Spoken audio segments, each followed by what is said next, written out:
First, let's talk about the entire system, the going train. In a clock, the large gears are called wheels. The wheels engage small gears called pinions, and a group of gears and pinions that interact with each other to accomplish a specific function, like telling time, is called a train. The going train is the time train of our clock.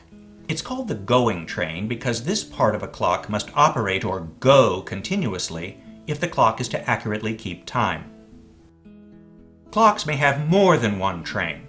Many clocks have a strike train, or both a strike and a chime train, as well as the going train. No matter how many wheel trains a clock may have, they're all dependent on the going train. Our movement is a time-only movement, so it has only one train, the going train. The complete train is made up of 5 major building blocks: the power source, the escapement, the timing source, the wheel train, and the motion works. Here we're looking at the front of the clock movement. The square winding arbor is facing forward, as is the center arbor where the hands of the clock are attached. Associated with the center arbor is a special set of wheels and pinions called the motion works. The gears curving around the center arbor to the right make up the wheel train. The clock movement is held together by these 2 flat pieces of brass called plates. A clock movement must have at least 2 plates, but they can have more. Our time-only movement has 2 plates, a front plate and a back plate. The plates here are held together by these posts or pillars. These pillars are riveted to this plate. Often the pillars are riveted to one plate, with threaded nuts or taper pins holding the other plate in place, so at least one plate can be removed to service the movement. Between the plates are the gears and other parts that make up a movement. This is an arbor.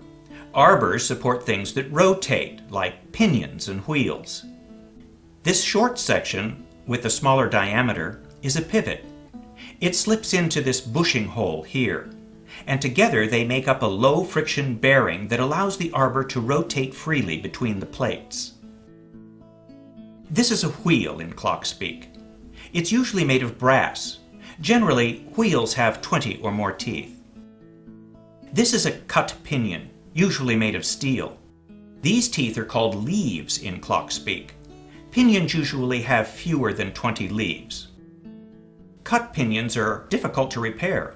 If damaged or worn, they usually have to be replaced.